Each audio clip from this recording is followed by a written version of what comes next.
Bro William, sebelum mulai izin untuk membagikan ke Bapak Ibu, mungkin ada yang belum kenal. Nanti mungkin setelah ini Bro William juga boleh kenalan, tapi izin sekilas kami akan membacakan. Jadi Bung atau Bro William Hartanto ini merupakan eh, praktisi pasar modal yang sudah mendalami pasar modal sejak duduk dari bangku sekolah ya Bro, betul ya Bro? Kuliah sih lebih tepatnya. Iya, betul ya. Oke. Bro William Hartanto merupakan founder dari WH Project, organisasi yang dalam bidang research and trading. Bro William ini juga merupakan penulis buku. Ini di sini ada 6 buku, betul ya Bro?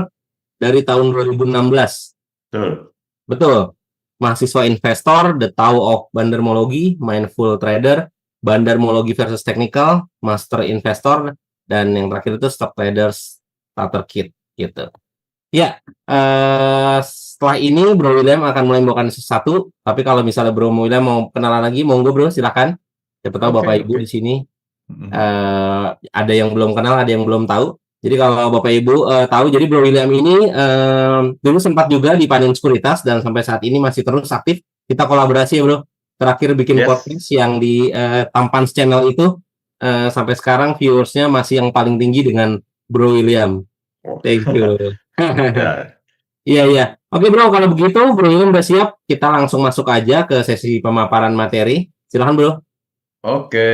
Jadi topik kita pada investment bootcamp yang kedua ini adalah bandarmologi for higher accuracy. Jadi bagaimana kita menggunakan bandarmologi sebagaimana sebuah metode atau mungkin pengamatan pergerakan pasar untuk meningkatkan akurasi kita.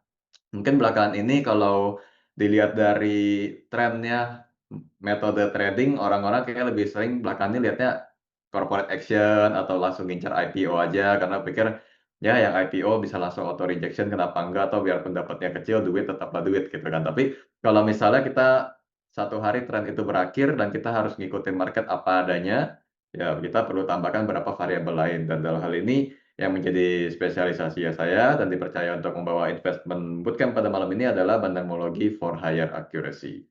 Nah, saya izin perkenalkan diri lagi karena mungkin masih ada yang baru tahu saya ya gimana juga. Saya seperti yang dibilang sama Bro Guntur tadi, saya memang dulu di Bank Sekuritas. Saya adalah analis teknikal selama 5 tahun, tapi itu ceritanya sampai dengan tahun 2022 yang lalu. Ya hubungan kami masih baik, makanya saya dikasih kepercayaan untuk bawa materi pada malam ini. So terima kasih juga untuk pihak Bank Sekuritas untuk kesempatannya ya.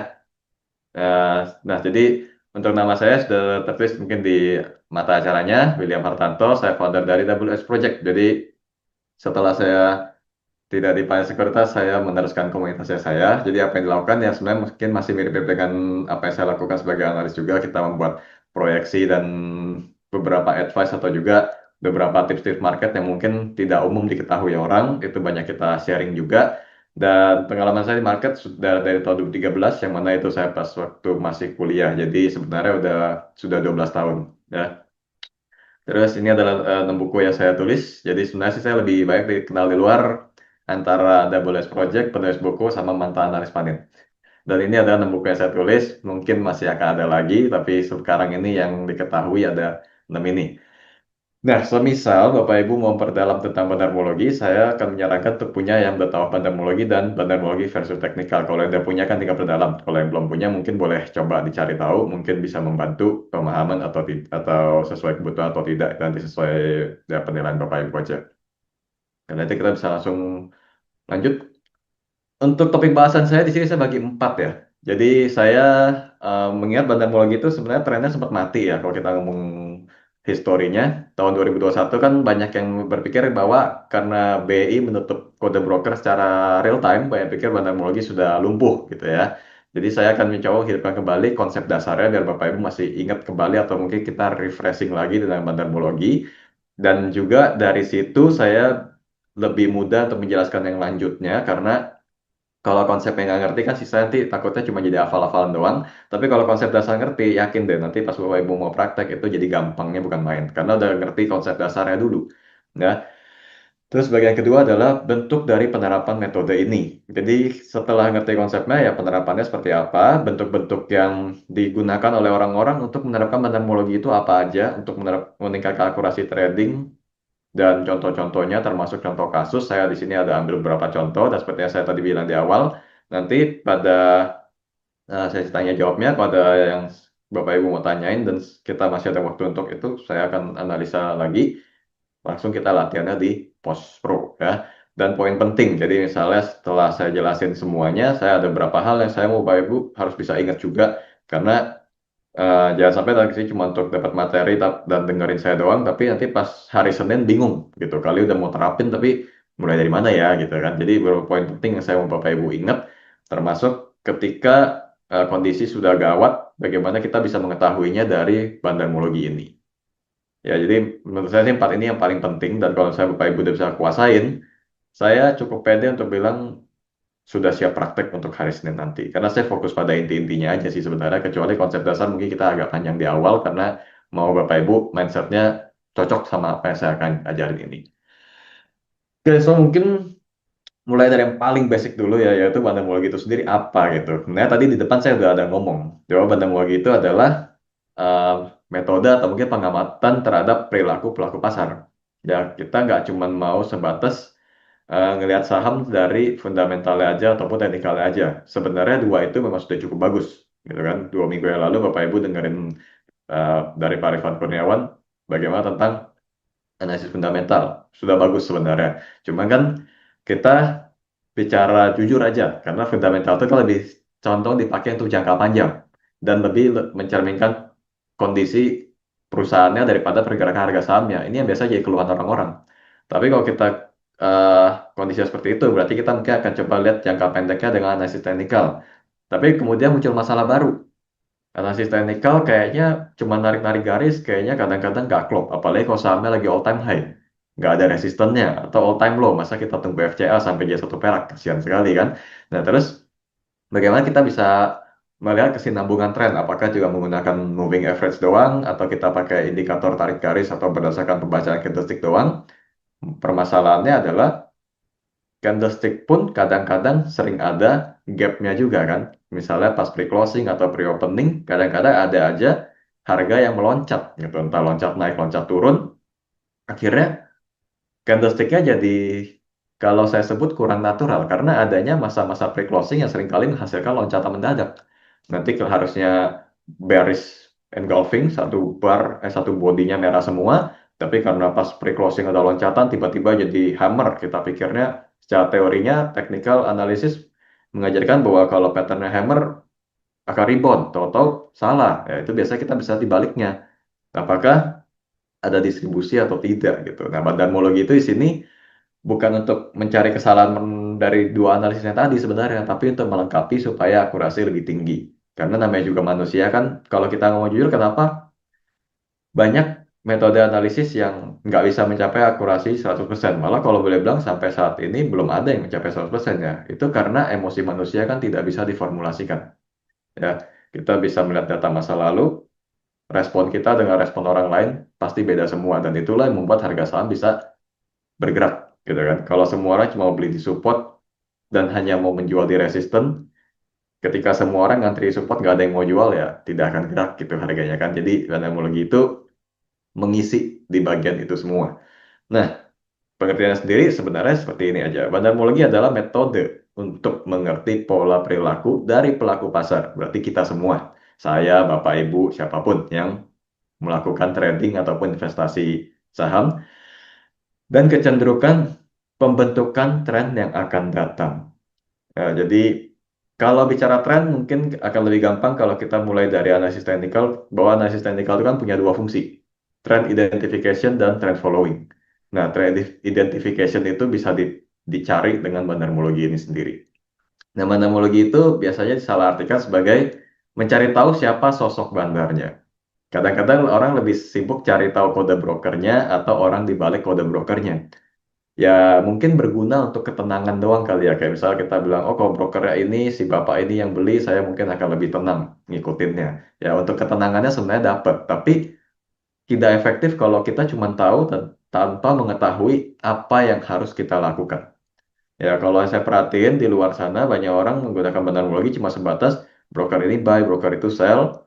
Dan habis itu tebak-tebakan proyeksi harga. Tapi perilaku pelaku pasarnya tidak dilihat. Makanya di sini yang paling penting adalah mengerti pola perilaku dari pelaku pasarnya. Percuma kode broker yang muncul, percuma nama orang yang kelihatan. Kalau kita nggak tahu cara mengikutinya, sama aja bohong. Sama kayak kita melihat laporan keuangan, oh cetak laba, tapi kalau kita nggak tahu bagaimana memperlakukan data tersebut untuk strategi investasi kita, ya kita cuma sebatas tahu datanya aja. Kayak analisis teknikal kita tahu trennya naik. Kalau kita nggak tahu timing buy sell-nya, ya kita sebatas mengerti gambarnya aja gitu kan. Ya, dan otomatis ini juga bukan cuma tentang mencari ketenangan. Biasanya akan ada omongan, oh bandarnya masih dalam, udah tenang-tenang aja. Mungkin ada benernya, tapi kalau kita cuma berdasarkan pada data tersebut, kita tuh menganggap bahwa bandarmologi menghilangkan segala resiko, itu salah besar. Makanya saya sih menuliskan bahwa bandarmologi itu bukan tentang mencari tahu siapa sosok bandarnya ataupun mencari ketenangannya doang. Memang setelah kita mengetahui itu semua, setelah mengerti bandarmologi, kita pasti dapat juga sih kedua ini. Cuman jangan jadi fokus utama. Yang saya mau Bapak Ibu ngerti adalah perilaku dari pelaku pasarnya. Itu yang paling penting. Karena setelah mengerti data itu semua, kita mau pakai untuk membuat strategi. Ya, sebenarnya cara prinsipnya sama kayak analisis yang lain-lain. Setelah kita mengerti kesadaran analisis teknikal gitu, kita tahu trennya bagaimana, kita tahu support resistennya, tugas kita berikutnya adalah trading plan-nya kan. Nah, benar itu sama. Jadi fungsinya sebenarnya cuma untuk mengerti pola perilaku dari pelaku pasarnya aja. Nah, sebenarnya cara ngitungnya jauh lebih gampang gitu. Nah, kita lanjut lagi. Nah, bicara tentang sosok pelaku pasar yang kita sebut bandar. Kalau dengar bandar biasanya image-nya perjudian ya. Kalau kita pikir-pikir orang yang selalu menang dan mungkin yang paling bisa manipulasi pasar atau mungkin bayangin meja poker dan lain-lain gitu. Tapi kalau di saham sih saya tidak sampai sedetil itu ya. Dan bicara tentang sosok bandar di bandarmologi itu sebenarnya tentang siapa aja yang bisa ya yang punya kekuatan dana yang mampu mendominasi pergerakan harga saham, membentuk supply demand dari kekuatan dananya. Jadi kalau misalnya salah satu dari kita punya uang puluhan atau ratusan miliar, tapi kita cuma sekedar membeli saham, hajar kanan, over pindah ke bid, itu sebenarnya sudah dianggap market maker. Karena kita mengubah sesuatu dan membentuk supply demand. Jadi tentang sosok bandar itu sendiri kan banyak yang mengartikannya kalau nggak foreign, konglo mungkin ya kayak terakhir-terakhir ini. Tapi kalau kita pikir-pikir, bahkan saham-saham konglomerat pun nggak selalu digerakkan sama konglomeratnya sendiri kan. Mereka bisa aja kelihatan mereka buy pada tanggal-tanggal sekian, tapi habis itu penguatan harga berikutnya kan bukan karena mereka. Nah inilah fakta yang sebenarnya. Jadi bandar di market itu sebenarnya adalah pelaku pasar yang punya kekuatan dana yang mampu mendominasi pergerakan harga saham. Dia tugasnya nanti hasil akhirnya dia membentuk supply demand dari kekuatan dananya dan kita penonton dari atau penerima data dari aksi mereka yang akan mulai bermain dengan persepsi dan asumsi kita untuk menyusun strategi. Oh, ada bandar masuk nih. Gue mau gimana nih saham ini ternyata bagus. Belinya di berapa ya kira-kira dan ngukur-ngukurnya baru mulai dikombinasikan dengan metode ataupun risk profile kita untuk mengetahui kira-kira layak diikutin atau enggak sih walaupun saham ini mungkin menarik gitu ya. Nah, jadi inilah tentang sosok bandar itu sendiri. Untuk kedepannya kalau ya Bapak Ibu ketemu orang yang ngajak bahas bandarmologi gitu ya, kita ingat aja bahwa sosok bandar itu bisa siapa aja. Ya dalam hal ini bisa aja individu, satu orang mungkin, bisa institusi, lokal bisa, asing lebih bisa lagi, fund manager juga bisa, ataupun orang dalam perusahaan. Seringkali sih orang dalam dianggap lebih kuat ya, karena asumsinya kalau orang dalam beli, karena mereka know something gitu kan. Tapi intinya sini dananya mampu mendominasi pergerakan harga saham tersebut. Ya, terus kalau ditanya misalnya dananya sekuat apa, Pak? Ya tergantung pada jumlah dana dibandingkan dengan likuiditas sahamnya. Semakin gak liquid, semakin gampang gerakinnya. Orang biasa yang uangnya mungkin ratusan juta pun kalau saham yang lotnya tidak banyak bisa dia gerakin sendiri, gitu kan? Itu kan bicara tentang perbandingan antara dana dengan likuiditas. Ya. Nah, terus kenapa kita mau cari tahu tentang bandarmologi ini? Karena kita harus ngerti dulu perannya mereka dan fungsinya apa. Tadi kan bagian depan saya ada mention dikit ya, kalau misalnya semua orang cuma pakai analisis teknikal, maunya beli di support dan maunya jual di resisten. Karena kalau beli support jual resisten ya baru cuan gitu kan. Kalau beli di resisten tahu-tahu koreksi nyangkut gitu ya. Kalau 100% orang pakai cara seperti itu aja, apa yang mungkin terjadi? Kalau bayangan saya, harga saham akan selalu mengalami trend sideways atau pattern atau ya chart candlestick-nya patternnya doji mulu kali karena nggak ada yang mau beli di atas selain dari support. Kita bicaranya sudah sampai pada titik ekstrim di mana semua orang hanya mau menggunakan satu macam metode. Ya, nah disinilah kita butuh peran bandar atau market maker yang bisa mendominasi tadi. Mereka bisa mengawali dan mengakhiri sebuah tren. Ya, nanti ada yang namanya breakout atau naik volumenya spiking, frekuensinya tinggi, di running trade lewat terus sahamnya, itu kerjaan mereka. Menciptakan likuiditas, saham yang tadinya secara teknikal di grafik, volumenya, Bapak Ibu mungkin lebih kenal dengan volume sisir kali ya, zaman sekarang sebutnya volume sisir, nggak menarik gitu. Tahu-tahu breakout lagi, tinggi volumenya, liquid mendadak gitu ya, dari bidnya mungkin tipis-tipis, mendadak rame ada puluhan ribu, ya ini kerjaan mereka semua. Mempengaruhi sentimen. Dalam hal ini, misalnya akan lebih gampang dimengerti kalau saya contohkan misalnya laporan keuangan. Terkadang kita berharap kalau atau berasumsi bahwa kalau misalnya ada satu emiten pas rilis laporan keuangan labanya tumbuh besar, image-nya apa? Oh, bakal naik harga sahamnya.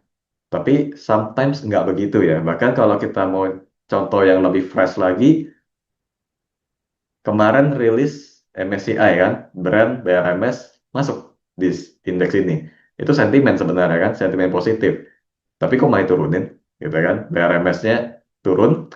Saya lupa kalau nggak salah tadi closing-nya 955 ya. Terus pada sebelumnya kan sempat 1020. Sedangkan saham brand sempat 10.000 berapa, sekarang 9 ribuan. Kok sentimennya positif malah terbalik gitu kan? Ya ini kerjaan orang-orang ini.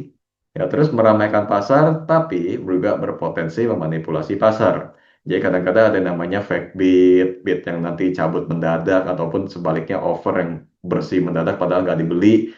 Nah ini juga kerjaan dari mereka. Jadi plus minusnya di situ. Ya mereka punya fungsi sebenarnya. Tanpa ada orang yang mengawali tren, biasanya kita sebagai investor retail takut-takut gitu atau tidak tertarik dengan saham yang tidak mengalami penguatan. Mungkin Bapak Ibu sadar nggak sadar melakukan juga. Misalnya kayak saham kalau direkomendasi tapi tidak langsung naik kayaknya nggak menarik. Tapi kalau udah naik baru mau tahu gitu kan. Kira-kira masih boleh Uber atau enggak. Ya itu fungsinya mereka bikin kita lebih tertarik dengan saham tersebut. Tapi kadang-kadang begitu udah mau berakhir trennya ya kena juga gitu kan. Ya namanya juga trading kan. Kalau di market itu memang ada namanya tren maka akan ada yang namanya orang yang paling beruntung beli saham di harga terendah sebelum naik dan sebaliknya paling kurang beruntung karena beli saham di harga tertinggi sebelum turun ya. Itu sudah bagian dari situ juga. Nah, lanjut kita ke esensi dasar. Jadi kalau misalnya analisis yang lain kadang-kadang rumusnya banyak, ya nggak nyenggol sih. Cuma maksud saya kadang-kadang memang ada metode analisis yang perhitungannya agak lebih banyak gitu ya. Ada juga yang harus mempertimbangkan faktor ini dan itunya. Kalau bandarmologi itu sendiri, kita cuma fokus pada mencari saham yang mengalami akumulasi dan distribusi. Akumulasi dan distribusi itu yang mengawali momentum sebenarnya. Jadi kita nggak pakai indikator ataupun formulasi yang terlalu banyak untuk faktor pengamannya dan lain-lain. Kita jaminnya cuma satu, bahwa ada akumulasi dan distribusi yang menunjukkan minat pelaku pasar dan tren jangka pendek yang akan terjadi. Itu udah mungkin yang paling aman ya, karena kalau misalnya kita pikir saham dengan laporan emiten dengan laporan keuangan yang mungkin ada bermasalah, berpotensi kena suspend, tapi pada saat itu harganya naik ya itu kan karena adanya akumulasi dan distribusi. Ya, selama kita proses itu masih ada, kita ikuti, udah kapan udah make money kita jual aja, sudah cuan kita lepas, aman gitu. Kita nggak usah pikirin apa namanya jangka panjangnya lagi, kita bisa lupain aja sebenarnya. Ya, esensi dasarnya seperti itu aja. Dan toolsnya kita coba pakai broker summary. Kalau misalnya mau digabungkan dengan teknikal, kita bisa pakai volume profile ataupun volume harian yang nanti kita bisa latihan langsung ya. Itu bisa dipakai juga untuk mengukur kira-kira akumulasi dan distribusi terjadi di harga berapa. Itu sangat membantu sebenarnya.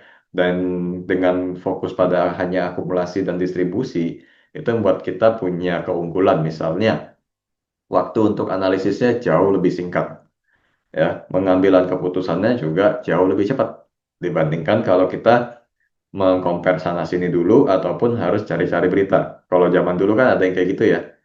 Ya, berhubung saya 12 tahun di market, saya ingat sekitar 5-6 tahun yang lalu masih rame teknik ini. Jadi, habis pagi-pagi orang rajin cari berita di aplikasi gitu ya. Cari berita ataupun cari rilis dari analis juga pagi-pagi kan dapat gitu ya. Market update gitu. Terus langsung cari, kombinasiin ke berita dari sumber yang lain, terus mulai analisis grafiknya, baru cari yang data-data yang pokoknya boleh bilang untuk keputusan buy sell aja termasuknya panjang gitu. Nah, di bagian ini dengan menambahkan pada akumulasi distribusi, kita membuat akurasi kita lebih tinggi dan waktu untuk analisis kita jauh lebih pendek. Ntar tinggal praktek aja biar gak bingung. Nah, kenapa teknologi itu jadi sesuatu yang penting? Ya, tentu saja saya diundang Bank Sekuritas untuk membawa topik ini bukan untuk iseng ya, karena memang ada fungsinya dan sebenarnya banyak pembuktiannya. Saya sendiri punya klien, ya udah kayak murid juga sih, itu banyak saya ajarin dengan menggunakan akumulasi dan distribusi, dari equity 60 juta sekarang sudah miliaran. Ya itu benar-benar pakai ini doang. Ya memang kadang-kadang kita mau tambahin kayak ada aspek fundamental dan lain-lain terserah, tapi kita mau didasari ada akumulasinya supaya kita tahu sahamnya akan bergerak harganya. Nah, penjelasan di sini. Benermologi menjadi missing link dari analisis teknikal dan fundamental dengan pengamatan terhadap daya beli atau jual pelaku pasar. Missing linknya maksudnya gimana? Jadi gini, misalnya kita mau beli satu saham karena fundamentalnya bagus. Itu sudah keputusan yang tepat sebenarnya kan.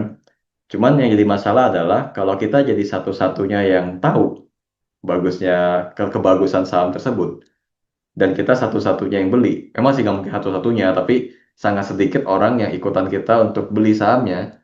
Apa yang mungkin terjadi? Harga sahamnya nggak gerak, muter-muter aja di area situ. Mungkin cuman bisa harga 50 ya antara 50 51 doang. Kalau kita beli 50 jual 51 ya kalau dalam hal ini fraksi harga sih tetap tetap jadi cuan gitu ya. Tapi kalau fraksi harganya tinggi-tinggi kan kita habis dengan fee jual beli doang sebenarnya kan.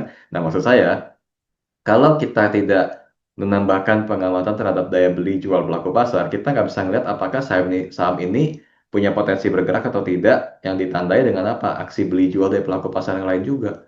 Inilah kenapa saya bilang ini menjadi missing link. Kita mau mastiin bahwa kita bukan satu-satunya yang suka atau tertarik atau mau beli saham itu aja. Jangan nanti ujung-ujungnya kayak kita koleksi perangko, ya, atau uang kuno. Di mata orang yang nggak ngerti nilai perangko dan uang kuno itu cuma kertas yang usang. Sama kayak kalau orang bilang, lu nggak ngerti fundamentalnya sih, makanya lu gak ada sahamnya bagus. Tapi kan memang faktanya harus ada yang melihat saham itu bagus, dengan alasan apapun barulah bisa terbentuk supply and demand. Inilah bagiannya bandarmologi yang akan mengisi itu semua. Jadi kita bisa pastiin atau meningkatkan akurasi bahwa saham yang kita pilih nih nggak cuma sebatas bagus di atas kertas atau di atas grafik. Kita pastiin kalau saya beli sahamnya akan terjadi penguatan. Caranya lihat orang lain juga. Istilahnya sukses sama-sama, gagalnya sama-sama bandarmologi ini, ya. Tapi disitulah yang membuat timing semua jadi lebih kebaca daripada kita cuman fokus pada data doang. Soalnya ini bicara market behavior ya Bapak Ibu ya.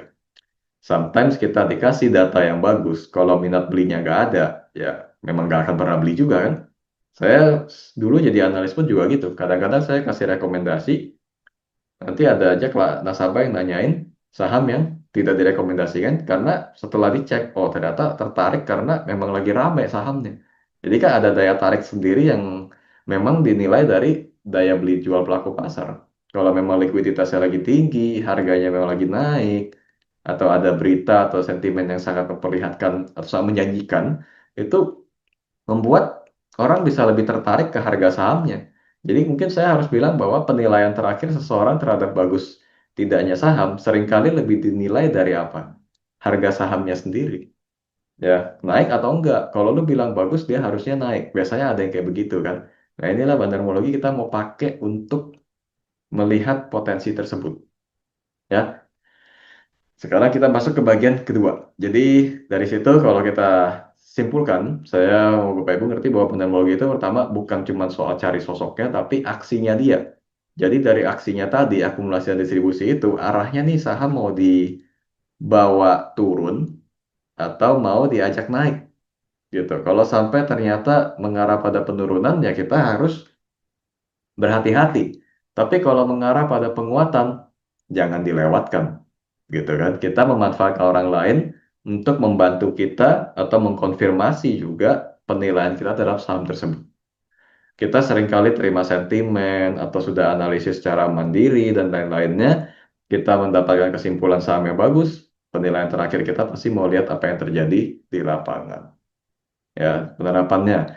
Cara analisis bandarmologi itu sendiri bagaimana sih? Well, saya mungkin harus bilang bandarmologi itu sendiri bukan sebuah analisis yang baku ya, karena terlalu banyak unsur kebebasannya, tapi cara-cara ini umumnya dipakai sama banyak orang. Mungkin Bapak Ibu juga pernah melakukannya. Nomor satu, foreign flow yang paling populer dari dulu sampai sekarang. Jadi kalau ngelihat saham bagus atau enggak, yang dilihat orang luarnya dulu. Karena asumsinya orang luar kan duitnya lebih gede, informasinya lebih kuat gitu kan. Jadi foreign flow lebih banyak dipakai. Terus ini yang juga metode klasik pada zaman dulu, top 5 brokers, tapi ini masih kepake Bapak Ibu. Ya, ngelihat dari 5 teratas untuk melihat siapa yang paling kuat daya belinya dan mendapatkan kesimpulan ini diakumulasi atau distribusi. Ketiga, ini yang banyak ditinggalkan orang-orang karena waktu 2021 kode broker ditutup, ya itu kode brokernya sendiri. Jadi kadang-kadang ada anggapan bahwa kode broker tertentu, ya itulah bandarnya gitu kan. Tapi kalau misalnya lain bukan.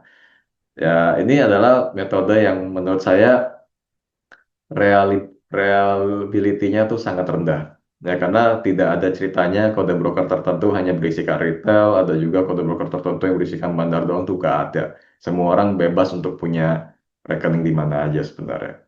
Terus yang keempat, ini metode kesukaan saya, yaitu broker konsistensi. Nanti kita akan buka juga contohnya ya. Jadi ngelihat dari konsistensi kemunculan broker-broker tertentu.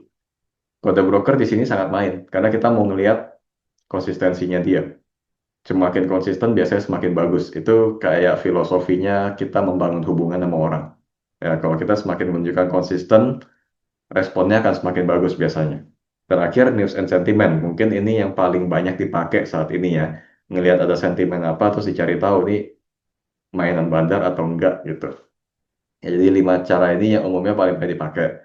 Mungkin ada lebih daripada ini, kayak ada tape reading dan lain-lain. Tapi itu saya fokusin ke 5 ini dulu aja, karena sebenarnya tape reading sendiri kan harusnya dilakukan dengan alat peraga video kan, ngelihat overbidnya disusun di mana, cuman itu belum disediakan. Maybe next time ya. Yang penting 5 ini dulu aja dulu, kalau udah tahu ya. Foreign flow, jadi fokusnya hanya pada aksi beli atau jual investor asing. Penerapannya simple karena yang difokuskan adalah asingnya mau akumulasi atau distribusi kan. Akumulasi itu kan membeli, distribusi itu menjual. Jadi penerapannya simple. Kalau net buy kita ikut beli, kalau net sell kita ikut jual atau malah kita hindari. Ya mungkin sekarang ada Bapak Ibu yang lagi ngumpulin midday-nya ya. Kan sekarang kita bisa lihat midday foreign net buy sell-nya ya. Mungkin ada yang masih nerapin cara ini kayak tadi sesi 1 net buy-nya siapa sih gitu kan. Itu dianggapnya oh aman nih sesi 2 mungkin gue beli masih ada kenaikan dikit-dikit atau ini sudah boleh dibuat midterm gitu. Biasanya dicarikan 10 teratas karena dianggapnya semakin besar daya beli asingnya, semakin tinggi minatnya, semakin menarik. Biasanya dianggapnya gitu kan. Sebaliknya kalau di net sell ikutan kabur atau kalau net sell nggak habis-habis, yang mana berarti konsisten juga malah dihindari gitu. Foreign flow sesederhana itu sebenarnya. Ya sih saya tinggal dilihat dari harga sahamnya apakah atau tingkatan resiko terhadap sahamnya yang biasa kita akan nilai masing-masing sendiri bahwa apakah itu layak diikuti atau tidak. Tapi dimulai dari sini dulu biasanya. Sortiran pertamanya dari foreign dulu. Ada yang pakai cara ini. Nah, biasanya ada yang nanya kayak gini ke saya, foreign flow sendiri, kalau saya mau fokus ke foreign flow doang, bisa nggak? Jawaban saya sebenarnya bisa. Cuman, jangan sebatas pada net buy net sell doang. Cari tahu harganya berapa. Ya, jangan sampai kita lihat foreign net buy, harga lagi naik 30, 40, 30% mungkin auto reject kita sikat. Tahu-tahu dia net buy-nya di bawah kan nyangkut gitu ya. Jadi, kalau cuma mau apa berfokus pada satu metode ini mungkin bisa, cuman ditambahin dengan cek harga-harga transaksinya. Itu kan bisa dicari semua sebenarnya kan. Terus top 5 brokers ya. Lihat dari 5 broker teratas, kode broker di sini tidak usah dilihatin. Kita lihat dari net volume-nya aja. Penerapannya simple, kita aduin aja 5 buyer, 5 seller. Kalau di tampilan post pro itu kan langsung kiri kanan kan, kiri buyer, kanan seller. Ya, sandingkan aja net volume-nya. Kalau hasilnya positif itu berarti diakumulasi, kalau negatif berarti didistribusi. Data ini biasanya works untuk mereka yang suka scalping. Ya, jadi kalau misalnya sore-sore nih, atau misalnya closing misalnya hari ini, anggaplah besok masih ada market gitu ya, anggap Sabtu ada gitu. Misalnya hari ini kita lihat, oh ternyata top 5-nya akumulasi, besok bisa scalping biasanya. Karena yang akumulasi dan distribusi kan proses yang berputar doang ya Bapak Ibu ya. Mereka yang sudah akumulasi di harga bawah akan distribusi di harga atas, nanti mereka reakumulasi lagi apabila memang trennya boleh dilanjutkan. Nah, jadi kalau cara ini biasanya dipakai untuk scalping. Dianggapnya bahwa yang sudah akumulasi akan melakukan distribusi ketika harga semakin naik. Ya, soal jualnya di berapa, bodo amat. Yang penting ada potensi naik, kita ambil. Biasanya begitu cara mainnya. Top 5 broker. Kalau misalnya bisa lihat real time, lebih enak lagi sebenarnya kan. Per sesi juga, atau per sesi atau per jam juga kita bisa langsung simpulkan. Tapi ya itu nggak tahu kapan mungkin datanya bisa kebuka lagi juga, bisa juga enggak. Ya, yang penting tahu konsepnya. Kalau misalnya Bapak Ibu pakai cara ini juga pas closing doang, sangat bisa sebenarnya untuk besoknya gitu. Makanya tadi kan saya bilang, misalnya kalau Sabtu besok ada market, bisa langsung kita cari saham-saham dari hari ini malah. Ya bisa aja sih nanti buat Jumat buat Senin. Lanjut ya. Nah, kenapa kira-kira seperti ini? Ini saya bikin materi ini pas 31 Oktober ya. Jadi saya pakai datanya 1 bulan untuk latihan aja gitu. Kita ambil dari 5 teratas. Hasilnya kan akumulasi ya. Ini net volume-nya 3 juta, di sini 1,8 juta, ini 1,2 juta, 1,4. Tapi di sini kan kita dari yang paling atas aja udah kelihatan sekali adanya akumulasi. Sehingga akhirnya apa yang terjadi? Kita lihat dari harganya aja. Top 5-nya ini rata-rata harga saham BBCA yang terbeli itu 8.300. Harga saham BBCA saat ini harga saham BBCA-nya termasuknya berapa? Coba kita iseng lihat ya. Saat ini 8.600. Ini berarti 7 hari dari sejak data 1 bulan itu kita kumpulin. Itu aja sudah bisa kasih lihat kan bahwa ada akumulasi, ada potensi kenaikan. Ya memang dalam hal ini kalau kita ngomong BBCA dengan fraksi harganya segitu mungkin gak asik. Tapi kalau kita terapkan ke saham second liner ataupun third liner biasanya naiknya lebih berasa. Tapi kenapa saya kasih lihat BBCA? Saya mau Bapak Ibu ngerti juga bahwa even bandarmologi bisa dipakai untuk saham big cap sebenarnya. Cuma tinggal kita ngerti cara pakai datanya atau enggak. Nah, di situ top 5-nya kelihatan akumulasi, kemudian kita cek aja. Oh, ternyata terjadi kenaikan, lalu cek average price-nya, kira-kira di berapa. Inilah yang kita jadi strategi buy-nya. Gitu. Jadi nggak sekedar akumulasi doang, terus langsung sikat berapapun harganya beli, itu sangat salah. Yang mesti perhatiin adalah harga berapa akumulasi terbesar terjadi, itu bisa secara tidak langsung menjadi support resistance kita juga. Ya. Lalu kode broker. Ya ini yang saya bilang tadi, karena sejak perusahaan untuk kode broker di tahun 2021, metode ini mungkin kayaknya udah dianggap kuno, sebagian besar orang ngelupain.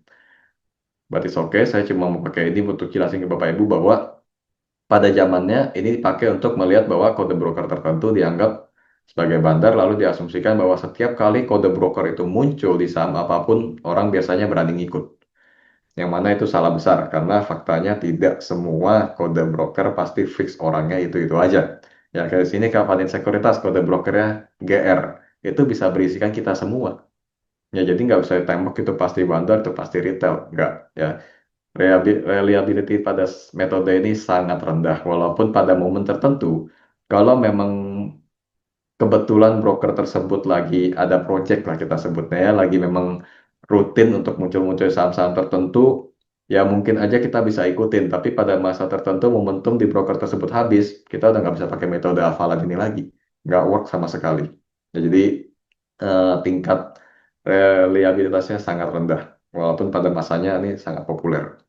Ya, lanjut broker konsistensi. Ini sedikit spoiler, inilah yang saya bahas di buku Bandarmologi versus Technical. Jadi kita mau cari tahu di balik candlestick dan pattern-pattern itu semua ada aksi yang konsisten atau enggak. Karena kalau misalnya patternnya cakep tapi ternyata distribusi, biasanya false break balik lagi ke dalam patternnya, gagal dong ya kayak gitu kan. Nah jadi kita pastiin bahwa sebelum terbentuknya satu tren baru, sebelum terkonfirmasinya satu pola, sebelum terkonfirmasi atau tergagalkannya satu sentimen, kita mulai sudah ada aksi yang konsisten atau belum. Dan nggak sedikit kemungkinan saham-saham yang mengalami pembelian konsisten itu bisa naik berkali-kali tanpa pakai sentimen. Nggak sedikit yang berakhir beggar ya. Jadi ini sebenarnya metode yang menarik dan idenya sebenarnya dari buyback. Oke, sini pola ini saya tulis. Pola ini mudah ditemukan pada saham yang sedang buyback. Karena nanti ketemu aja saham yang ada terus yang beliin. Dan nggak bilang 100% ya, tapi kecenderungannya di mana ada akumulasi konsisten, situ ada kenaikan harga. Walaupun biasanya ada masalah di sini Bapak Ibu, yaitu masa tunggu. Biasanya kan orang, seperti yang saya bilang tadi, menilai saham itu kan parameter terakhir adalah pada pergerakan harga sahamnya tuh kan. Kalau misalnya kita bilang, ini ada yang akum nih, konsisten nih, tapi habis beli kok nggak naik-naik. Biasanya di situ kan kita mulai meragukan satu metode. Ya ini memang minusnya dari metode ini. Ya penjelasannya sini, akumulasi yang terbaik adalah yang dilakukan secara rutin. Jadi kita pastiin bahwa memang ada pelanggan yang bolak-balik terus ke toko yang sama gitu. Itu menunjukkan bahwa ada something good pada lapaknya kan. Nah, dalam hal ini kita berarti sahamnya gitu. Penerapannya adalah mengikuti pembelian pada saham yang diakumulasi konsisten dan menghindari yang didistribusi konsisten. Ya kalau sampai terbalik ada distribusi konsisten ya kita kabur. Ngapain? Udah tahu selling pressure-nya tinggi, kok kita soal ngelawan gitu kan. Ada tahu bandarmologi itu adalah kekuatan dari uang. Kalau uangnya kuat, orang buangin terus sahamnya, berarti kan tekanan ke bawahnya sangat besar, kita jangan melawan, kalah, biasanya jatuh harganya. Sebaliknya, kalau ada akumulasi yang konsisten, pembelian berkali-kali, berulang-ulang, kecenderungan naiknya lebih tinggi. Ya, dan tidak lupa mengingatkan kembali, pola ini mudah ditemukan pada saham yang sedang buyback. Jadi kalau Bapak Ibu misalnya mau pakai metode ini, biasanya sortirnya cari berita yang lagi buyback. Ya, ini saya ada satu contoh saham yang kebetulan saya sempat ngelewatin sendiri tahun ini. Ya, ini bukan jadi topik ya, saya coba bahan study case aja karena dalam kondisi sekarang pun saya tidak akan berani rekomendasi, jujur aja. Saya tidak sempat pelajarin kembali saham ini. Cuman pada area di kotakan ini adalah momen beggar tercepat saya di tahun ini. Ini Februari, Maret, April, habis itu saham NICL dari 200-an sekian naiknya sampai 1000. Ya mungkin ada Bapak Ibu yang ikutan juga kali ya. Tapi kalau dicari broker summary-nya, ini saya percepat karena kalau dicek satu per satu slide-nya kepanjangan hanya untuk memperlihatkan bahwa ada pembelian yang sama dari broker PI ini doang. Ya, mungkin Bapak Ibu ada yang tahu juga kali beritanya, karena kan masih kejadian tahun ini juga. Jadi kalau pembelian konsisten itu ada kecenderungan naik. Memang sih nggak selalu seindah ini, ya kayak 2 bulan nunggu langsung beggar, enggak. Kadang-kadang agak lebih lama. Seperti yang saya bilang tadi, metode ini mengandalkan sepenuhnya pada mereka yang melakukan pembelian atau akumulasi secara konsisten. Tergantung uangnya mereka ada berapa banyak.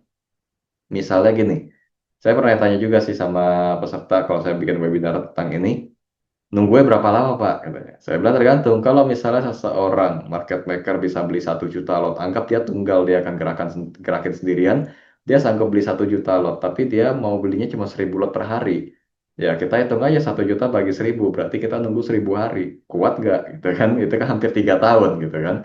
Tapi itu memang logikanya untuk menjelaskan bahwa broker konsistensi sekalipun ada minus di bagian masa tunggu gitu. Kebetulan di sini ada yang berhasil, contohnya bagus sekali. Nanti sih kalau mau buka langsung di Epos Pro akan lebih gampang ya jelasinnya ya. Jadi saya lanjut selesai materi dulu aja. Intinya saham ini di bulan Februari sampai Maretnya aja tuh ada akumulasi yang konsisten gitu. Jadi ketika terjadi kenaikan seperti ini udah nggak usah bingung lagi, sudah ada akumulasi.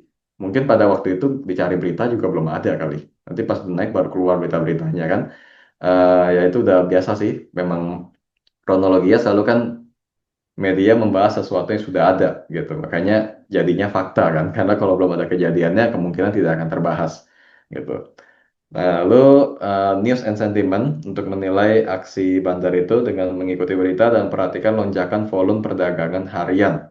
Ya, volume harian dan penerapannya sini striking volume. Jadi volume yang tinggi mendadak, misalnya biasanya volume yang sisir saya sebut tadi, tiba-tiba satu yang panjangnya bukan main, itu kemungkinan awal dari tren baru. Ini ada contoh yang mungkin masih bisa diperhatiin sahamnya. Beda sama yang tadi, NICL saya tidak sarankan. Tapi kalau ini mungkin Bapak Ibu masih bisa perhatiin. tentang etanol dan BBM. Ya, banyak yang lebih fokusnya pada etanol ditampurkan ke BBM takutnya ngerusak mesin. Tapi kalau di mata trader yang dicari pasti produsen etanolnya siapa, gitu kan? Salah satu produsen etanol di Bursa Efek yang listing adalah saham MOLY. Ya, perhatiin beritanya sendiri kurang lebih di 4 Oktober. Saya nyari yang paling jauh sih sejauh saya temuin 4 Oktober. Perhatiin di bulan Oktober. Ya, ini Oktober tanggal 7. Apa yang kemudian terjadi? Ya, jadi benar-benar cuma ngikutin dari sentimennya aja. Apakah sebelumnya sudah terjadi akumulasi konsisten? Belum tentu. Dengan volume tipis-tipis gini kemungkinan nggak ada. Tapi benar-benar mainin sentimen doang langsung plek gitu harganya jadi. Sisanya kita tinggal ikutin tren aja. Kalau masih aman, volume masih tinggi itu bisa. Nah, tadi kalau Bapak Ibu ingat peran bandar sendiri adalah membangun likuiditas kan. Meningkatkan likuiditas, membuat daya tarik pasar. Ini jawabannya. Volume tinggi itu daya tarik terbentuk. Ya, mungkin Bapak Ibu malah ada salah satu yang lagi punya saham ini, saya juga nggak tahu. Tapi di sini memperlihatkan jelas bahwa sebelumnya volume pada saham MOLY ini kayak nggak ada yang mau lihat sama sekali. Kayak jelek, bukan main kan, nggak laku gitu. Bahkan cenderung patternnya tiap kali naik, kayak contoh di 8 September ini, sama tanggal berikutnya, ya naik langsung ekornya di atasnya panjang sekali. Berarti kan naik ada yang langsung scalping buang barang gitu kan. Habis itu sepi lagi. Ini loncat ngegap bikin doji sepi lagi. Begitu ceritanya spikingnya luar biasa, besoknya lanjut. Ternyata ada hubungannya dengan sentimen etanol.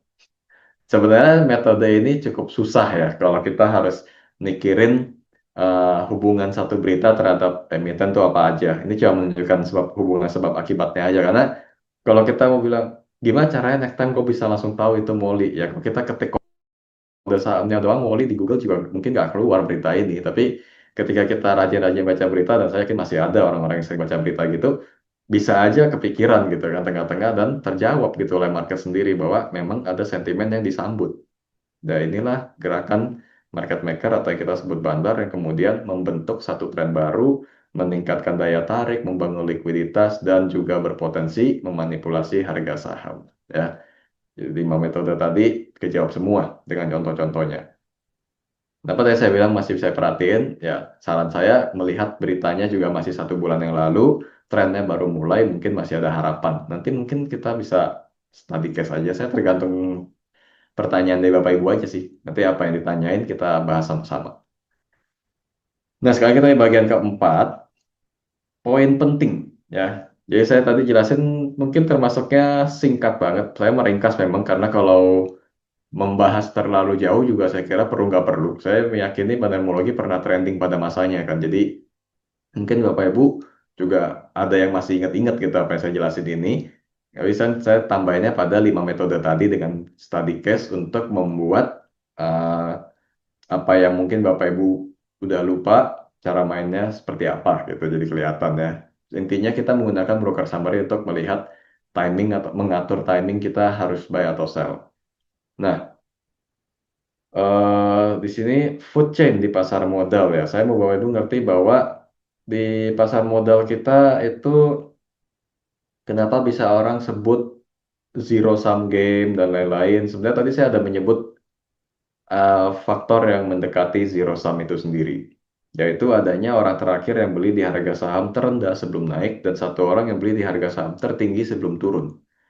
Nah, setelah adanya orang terakhir yang beli saham di harga tertinggi sebelum turun itu, maka dia yang pasti nyangkut kan posisinya. Karena habis itu harga saham bisa turun ataupun tidak, kita anggaplah habis itu turun, ya mereka yang datang untuk dalam menjadi posisi orang yang nyangkut itu, mereka lah yang membangun tren dan ikut mengakhiri tren itu juga ya. Jadi sebenarnya di pasar modal itu dalam perdagangan akan selalu ada seperti ini. Ada yang kebeli duluan dan kebeli belakangan. Bayar lama dengan bayar baru. Jadi kalau misalnya tanya apakah dengan belajar bandemologi saya bisa terhindar dari nyangkut? Belum tentu. Tergantung Bapak Ibu sebenarnya strategi bagaimana. Mungkin datanya semua saya sudah jelasin, tapi ujung-ujungnya kan balik ke bagaimana penerapan strategi masing-masing. Saya misalnya seperti tadi, saya izin mundur sedikit ya. Saya jelasin di sini ya.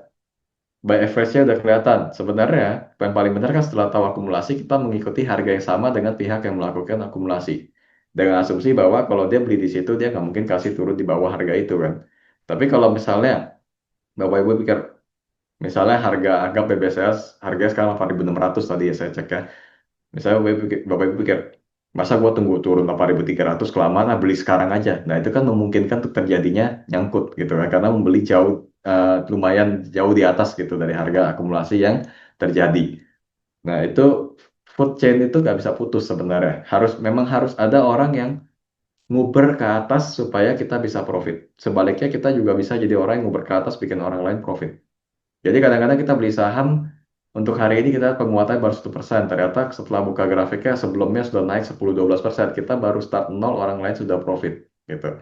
Ini nggak akan pernah bisa putus. Dan menemulogi itu bagian dari dalamnya, khususnya kalau dari bagian 4 diagram ini, ya ada 4 ya, stealth pace, awareness, mania, dan blow of pace ini diagram udah lama banget loh. Tapi sangat relevan dengan kondisi market. Menemulogi itu membuat kita membaca area stealth pace. Ya, saya ingin jelasin ini bagian yang sangat saya ingin Bapak Ibu ingat. Ya, jadi sini valuation itu harga dan terjelas ke kanan adalah time. Ya, garis yang merah ini apa? Harga, harga instrumen investasinya. Karena kita bicara sini ada smart money, institutional investor, public, dan sisanya nggak ada ceritanya. Tapi ini berarti bicara tentang investment, bukan tentang harga produk. Ya, di fase stealth phase saat orang lain nggak mau, biasanya smart money yang masuk. Kalau saya izin mundur sedikit, ini ya contoh yang di CL tadi ya, pas harga 200-an volumenya dikit kan, tipis kan. Diam-diam ada akumulasi yang konsisten. Ini smart money-nya nih. Dia masuk. Setelah itu harga saham mulai naik, dimulailah fase awareness, take off harganya. Ya, biasanya kalau harga saham udah mulai naik, ada yang namanya bear trap. Ya, sekali-sekali bisa ada koreksi dan lain-lain. Di situ kita ukur pakai technical dan lain-lainnya. Bisa juga di fase ini mulai banyak institutional investor yang masuk karena orang mulai aware. Perhatikan juga bahwa di fase awareness itu sebelum ke fase mania di mana harga saham naiknya gampang sekali kebaca, di mana publik rame, di situ ada media attention. Ini juga yang menjadi diagram ini juga walaupun dari zaman dulu ini sangat menjelaskan bagaimana media itu akan selalu datang belakangan. Jadi setelah stealth itu tidak ada yang tahu, ya kemungkinan sih nggak ada gitu, tapi mungkin satu dua orang bisa notice bahwa oh smart money masuk kita ikutan, tapi saat itu kan harga saham tidak menarik, ya baru mulai take off awareness di situ media akan mulai bahas. That's why kecenderungan media adalah keterlambatan. Nggak bisa saya salahin sih, namanya juga tunggu ada kejadian kan. Tinggal bagaimana kita manfaatin ya kan. Tapi ketika ada fase mania, di situ ramainya publik. Begitu ada fase ini, semua orang pintar mendadak di market. No offense, semua orang bisa langsung mengerti bahwa harga saham bisa terukur dengan ngelihat candlestick mantul dari EMA 5 misalnya, ngelihat dari stokastiknya ada golden cross, atau lihat dari RSI-nya, atau ngelihat dari volumenya, support resistance, all time high, dan lain-lain. Di situ publik yang banyak main. Entusiasmenya tinggi sekali, greed-nya main, delusion datang. Apalagi kalau all time high terus kan kita berpikir bahwa paradigma baru telah terjadi. Ini pernah terjadi sekitar 5 tahun yang lalu. Habis itu mulai ada orang ketika koreksi orang masih denial berpikir bahwa koreksi sehat lah, aman lah gitu kan. Tahu-tahu bull trap, dikira oh iya nih masih naik lagi dan mulai jatuh, fear capitulation dan lain-lain, kembali ke kondisi mean yang nanti pada waktunya akan terputar kembali pada stealth pace. Jadi ini bagian dari food chain di pasar modal ya. Setelah kenaikannya luar biasa, nanti balik lagi ada fasenya reakumulasi. Dan masa waktu ini tidak akan pernah bisa terukur. Kadang-kadang bisa seminggu, 2 minggu mungkin ada juga yang tahunan. Ya, kalau tahun ini kebetulan ada new blue chips ya, yang pernah saya bahas juga di media yang lain. Itu kita bisa lihat bahwa ada kejatuhan di saham-saham big caps yang lama dan muncul saham-saham big caps yang baru yang kebetulan dari konglomerat banyaknya rata-rata ya, itu mereka sudah mulai memasuki fase mania nih kalau kita ngomong jujur. Jadi apakah sebentar lagi akan blow off belum tahu. Jadi kita lihat aja nanti. Nah, tadi saya ada singgung 5 tahun yang lalu ini pernah terjadi Bapak Ibu. Coba ingat baik-baik gambar ini di kepala, di otak, karena sebentar lagi saya akan buka satu gambar grafik yang mungkin Bapak Ibu akan langsung bilang kok mirip, yaitu Arthur. Ya, Pada masanya saham ini hampir nggak ada kejelasannya kan, tiba-tiba naik. Kalau nggak salah ingat sih dulu ada berita siapa gitu masuk ya. Habis itu kan kita pandemi. Pandemi, orang-orang berpikir era digital dimulai karena waktu itu juga media bahasnya terus-terusan era digital kan, dan banyak bank yang transformasi ke digital juga. Nah, dianggap nih pelopornya harga sahamnya naik, siapa yang nggak ngiri ini dari berapa ratus perak gitu kan sampai 19.000. Persis kan? Ada bear trap-nya di area harga berapa nih? Kayak mungkin 2000-an ya yang salah di sore ini karena masih mirip-mirip sama closing 2190. Mungkin terlihat kayak bear trap kayak oh ini berakhir nih trennya. Habis itu fase mania dimulai naik terus. Di sini orang denial kan. Kalau kita lihat dari sini kan ada fase denial, ada bull trap di mana bull trap adalah jebakan yang seolah-olah bullishnya lanjut, naik lagi dan blow off langsung. Ini bisa dicek semua dengan akumulasi dan distribusi sebenarnya. Ya, jadi di balik grafik itu semua kita mau ngukur ini masih layak diikutin atau cuman grafik yang cakep di layar doang. Ya, dengan cara gitu kita bisa lebih aman dan mengikuti harga saham dan kelayakannya. Karena kadang-kadang memang sebagai trader juga sesama trader saya bisa ngerti kita mungkin punya kecenderungan maunya tiap hari ada aktivitas jual beli gitu. Nah, kita mesti ukur dari sini juga supaya memastikan kita jual belinya nggak sia-sia. Jangan sampai udah keluar trading fee, sudah menggebu-gebu ikutin hati, berakhirnya cut loss, pulang-pulang nyesel atau akhir pekan nyesel gitu kan. Ada aja kejadian kayak gitu. Nah, kita mau bikin resiko tersebut lebih kecil dengan menggunakan bandarmologi. Tapi ini benar-benar harus diingat. Ya, bandarmologi itu bagian di mana kita bisa ketemu stop pass. Pas lagi bottom-bottom tuh dapat. Tadi kan ada satu contoh kan, yang saham NICL tadi. Masih banyak sebenarnya saham-saham yang lain bisa jadi contoh. Dan itu nggak perlu saya sengaja cariin. Itu benar-benar bisa aja muncul dari pertanyaan Bapak Ibu sendiri. Ya.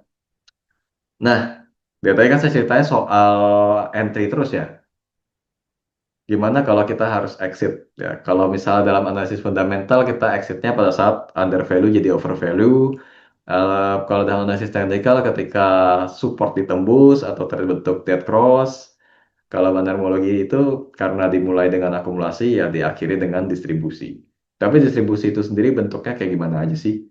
Nah, saya mau Bapak Ibu ingat bahwa distribusi itu luas sekali bentuknya, banyak sekali bentuknya, dan juga kenapa bandarmologi dianggap gak bisa jadi ilmu yang baku karena adanya unsur kebebasan di mana kita aja bisa tukar-tukaran saham dari broker A ke broker B kan.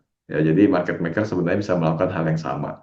Mereka bisa distribusi dari broker yang lain, ya yang penting kita tahu bentuk distribusinya, gitu aja. Yang penting kita tahu bahwa distribusi sedang terjadi. Di saat bersamaan, kalau memang market maker cukup baik ya distribusinya konsisten bisa juga dijual di pasar nego juga bisa ya intinya kita harus mengetahui bahwa distribusi sudah terjadi atau akumulasi sudah terjadi baru kita pilih sikap yang harus kita lakukan. Terus, nah sekarang saya juga mau bicara jujur-jujuran bahwa bandarmologi sekalipun punya kekurangan, yaitu tadi unsur kebebasan ya, distribusi bisa dilakukan kapan aja, seperti yang saya bilang tadi, akumulasi konsisten aja bisa bikin kita nunggu lama, distribusinya juga bisa kapan aja, kita nggak bisa mengatakan bahwa kalau udah akumulasi masa iya nggak apa iya nggak bakalan turun, masa iya cepet turun gitu, nggak juga, bebas kapan aja bisa terjadi. Jual di broker apa aja juga bisa, jual di harga berapapun juga bisa. Jadi kayak biasanya saya ada pertanyaan gini loh, di range harga berapa atau sudah persentase kenaikan berapa yang bikin bandar jualan? Saya juga nggak tahu jawabannya, saya bilang. Ya kadang-kadang ada yang sepuluhan persen udah distribusi, ada yang udah ratusan persen dulu baru distribusi, ada juga yang ribuan persen baru distribusi, bebas. Intinya sih kita setelah mengetahui ada akumulasi, kita ikuti dengan skillnya kita. Biasanya sih saya sarankan dengan teknikal untuk ikutin tren. Dan ketika mulai terdistribusi dan kita mengetahui bahwa distribusi yang sedang terjadi, mau itu dengan broker apapun, kita sudah mesti hati-hati. Kita menunggangi mereka soalnya. Gitu kan kita menggunakan mereka sebagai alasan beli, kita jadikan mereka sebagai alasan jual juga. Terus adanya resiko kesalahan membaca data. Karena apa? Broker summary tiap hari ada. Ya. Mau saham yang nggak liquid pun pasti ada broker summary-nya. Kadang-kadang ada broker yang sama muncul terus. Ya, tapi membedakan mana yang konsisten aja kadang-kadang ada yang salah gitu. Terus keterlambatan aksi. Beberapa orang saya temukan menggunakan metode bandarmologi ini pengamatannya kelamaan Bapak Ibu. Jadi ditungguin misalnya, oh ini hari ini akumulasi, besok naik masih akumulasi atau enggak gitu. Terus besoknya naik lagi masih akumulasi atau enggak, besoknya lagi baru entry, itu harga udah naik berapa puluh persen, dia baru entry, terlambatnya bukan main. Biasanya sih saya sarankan cara perbaikannya simpel aja. Hari pertama akumulasi, hari kedua akumulasi lagi, udah entry aja. Kalau misalnya harus nunggu data sore, berarti hari ketiga udah boleh entry. Gak usah nunggu kelamaan, kita kan cuma mengambil penguatan harga aja sebenarnya kan. Nah, terus bergantung banget pada keberadaan bandar. Biasanya orang yang udah kelamaan pakai metode ini menganggap bahwa setiap saham yang kalau nggak ada bandarnya tuh nggak akan dianggap bagus sama sekali. Ada tipikal yang kayak begitu. Sedangkan market itu kadang-kadang akan mengarahkan kita untuk apa adanya mengikuti tren. Kadang-kadang kita nggak usah terlalu idealis. Kayak misalnya, mundur sedikit ya. Kalau misalnya kita lagi masuk fase mania pace ini, kita nggak bisa idealis dengan bilang bahwa ini overvalue atau lain-lainnya atau akumulasinya ada di bawah. Ya memang akumulasinya pasti udah lewat gitu kan. Tapi kalau saat ini trennya lagi naik, pilihan kita adalah kalau masih memang mau dengan saham tersebut, kita lihat itu menarik, kita ikuti trennya aja, following the trend aja. Kadang-kadang ada masanya seperti itu. Jadi kadang-kadang ada orang yang akan terlalu bergantung pada keberadaan dari bandar ini sendiri, menganggap bahwa, wah udah ketinggalan nih, harga akumnya jauh di bawah nih, masa gue over sekarang. Ya, mengurangi resiko atau menghindari resiko yang tidak perlu diambil mungkin adalah langkah yang bagus. Tapi sometimes terlalu idealis juga bukan sebuah ide yang bisa disarankan. Ya, jadi ini beberapa hal yang mungkin perlu diperhatiin, bukan mungkin lagi wajib diperhatiin, bahwa pada suatu waktu bisa terjadi pada Bapak Ibu pada saat menggunakan satu metode, khususnya dalam hal ini ya yang saya bahas yaitu bandarmologi sendiri. Ya, yang paling penting sih kesalahan membaca data. Memang saya pun mengakui ya bahwa misalnya kita mau cari data pembelian konsisten sekalipun itu butuh waktu untuk belajar. Saya sendiri juga butuh waktu sekitar 2 tahun untuk saya bisa mengatakan bahwa pembelian konsisten adalah salah satu cara untuk membaca adanya akumulasi. Ya, karena itu tugas pribadi setelah ini. Kan Senin juga mau latihan, nanti masih ada 2 minggu investment bootcamp lagi ya. Kuasai cara identifikasi fase akumulasi dan distribusi yang mana akan kita perdalam habis ini. Kan kita masih ada waktu, oh banyak, 55 menit ya dari pertanyaan Bapak Ibu dan juga tinggal study case aja. Terus latihan menyusun trading plan dari data tersebut. Kayak tadi saya ajarin dengan contoh BBCA, udah tahu ada akumulasi, cek harganya, lalu buat trading plan-nya. Masih bisa diikuti atau tidak. Ya, kalau ternyata masih memungkinkan untuk diikuti, tugasnya adalah mulailah coba baik satu lot dulu buat latihan juga nggak apa-apa. Ini bukan kalau namanya fase latihan, di masa-masa latihan, tugas kita bukan soal mengukur gua cuan berapa atau loss berapa, tapi sense dapat atau enggak. Dari sini juga kita mau pastiin bahwa Bapak Ibu cocok nggak pakai metode ini. Kalau misalnya nggak cocok, lupain. Belajar yang lain aja nggak apa-apa. Gitu. Tapi kalau misalnya cocok, terusin secara disiplin dan rasional. Rasional itu kombinasi emosi dengan logika ya. Jangan terlalu mengikuti emosi, terlalu menggebu-gebu berpikir bahwa ada akumulasi besar langsung hajar kanan, itu tidak disarankan. Tapi kombinasikan juga dengan logika mengukur kelayakan saham tersebut untuk di buy atau tidak. Nah, sekian dari saya.